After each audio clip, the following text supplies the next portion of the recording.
Mister Anderson Denmark میں 2-3 ہفتوں کے لیے آئے۔ وہاں انہیں ریسرچ کرنا تھی رومن دور کی مذہبی تاریخ پر۔ جس علاقے میں وہ آئے وہاں سینکڑوں سال پہلے لگی آگ نے پرانی عمارات کو تقریباً ختم کر دیا تھا۔ جس ہوٹل میں انہوں نے کمرہ لیا وہ سرخ رنگ کی سرخ شیر نامی عمارت تھی۔ وہ ان چند عمارات میں سے ایک تھی جو اس پرانی آگ سے محفوظ رہی تھی۔ انہوں نے ہوٹل کے مختلف کمروں میں نظر ڈالی اور ایک بڑے کمرے کا انتخاب کر لیا جہاں وہ لکھنے پڑھنے کا کام بھی کر سکتے تھے اور آرام بھی۔ کمرے کی 3 بڑی کھڑکیوں سے مارکیٹ کی گہما گہمی سے لطف اندوز بھی ہو سکتے تھے۔ انہوں نے سوچا کہ سورج اور چاند کی روشنی بھی ان کھڑکیوں سے اندر آ کر لطف دوبالا کرے گی۔ کمرے پر نظر ڈالی تو محسوس کر لیا کہ یہ کمرہ عام کمروں سے کچھ زیادہ ہی اونچا اور لمبائی بھی کافی زیادہ ہے۔ پھر دھیان اس تصویر کی جانب چلا گیا جو سن 1820 میں بنائی گئی تھی۔ پہلی منزل پر موجود اس کمرے کا نمبر 12 تھا۔ دن گزر چکا تھا۔ رات کے کھانے کے لیے جب وہ نیچے گئے تو نظر اس بورڈ پر پڑی جہاں مسافروں کے نام اور کمرہ نمبر موجود تھے۔ مگر یہ کیا، ان کے کمرہ نمبر 12 کے بعد کمرہ نمبر 14 تھا۔ اینڈرسن کو علم تھا کہ ہوٹل کے مالکان عام طور پر کسی بھی کمرے کو 13 نمبر نہیں دیتے کیونکہ اس کمرے میں لوگ ٹھہرنے سے گریزاں ہوتے ہیں۔ مسٹر اینڈرسن نے کھانا کھایا، واپس اپنے کمرے میں آئے، سوچا نیند نہیں آ رہی، کسی اچھی سی کتاب کا مطالعہ کرنا چاہیے۔ مگر جس کتاب کو پڑھنا تھا وہ تو کوٹ کی جیب میں تھی جسے وہ ہال میں بھول آئے تھے۔ نیچے سے کتاب لائے، اپنے کمرے کا دروازہ کھولا تو وہ اندر سے بند تھا۔ پھر ایک آدمی کے تیزی سے چلنے کی آواز سنی۔ میں غلط کمرے میں ہوں شاید۔ ہاں واقعی یہ تو کمرہ نمبر 13 ہے۔ مسٹر اینڈرسن شرمندہ ہوئے اور اپنے کمرے میں جا کر لیٹ گئے۔ تو خیال ان کے ذہن میں سونے سے پہلے آ رہے تھے کہ کمرہ نمبر 13 تو لسٹ میں تھا ہی نہیں۔ اگر ہوتا تو وہ لے لیتے کیونکہ انہیں کمرہ نمبر 13 سے کوئی خوف نہ تھا۔ دوسرے یہ کہ انہیں اپنا کمرہ چھوٹا اور اونچائی میں بھی قدرے کم لگ رہا تھا۔ انہی سوچوں کے دوران وہ تھکن کی وجہ سے سو گئے۔ دوسرے دن ریسرچ کے کام کے لیے گئے۔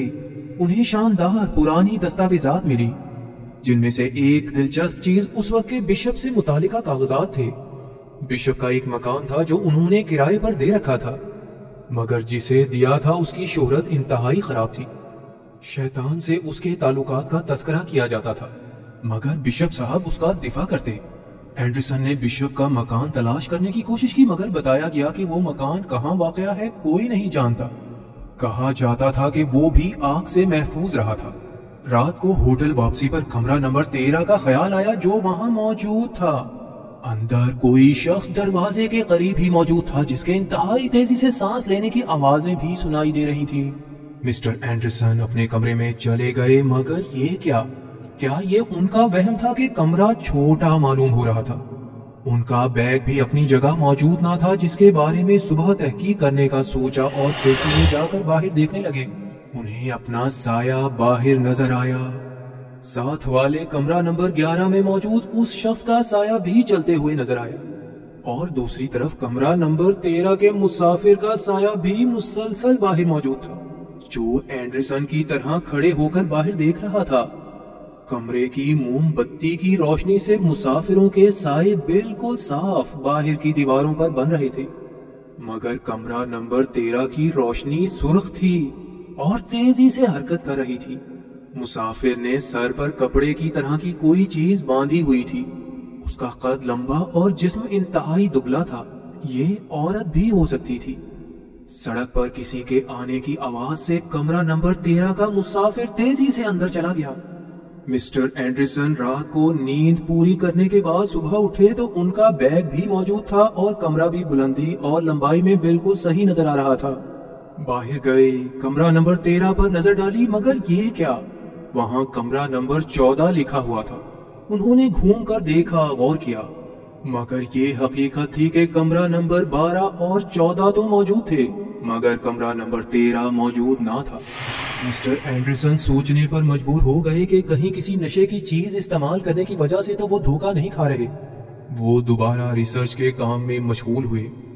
ایک خط انہیں ملا جس سے معلوم ہوا کہ بشپ کا وہ کرایہ دار جس پر شیطان کا ساتھی ہونے کا الزام لگایا جا رہا تھا اچانک کہیں چلا گیا ہے یا پھر شاید مر گیا ہے۔ واپسی پر ہوٹل کے مالک سے کمرہ نمبر 13 کے بارے میں تفصیل سے گفتگو کی۔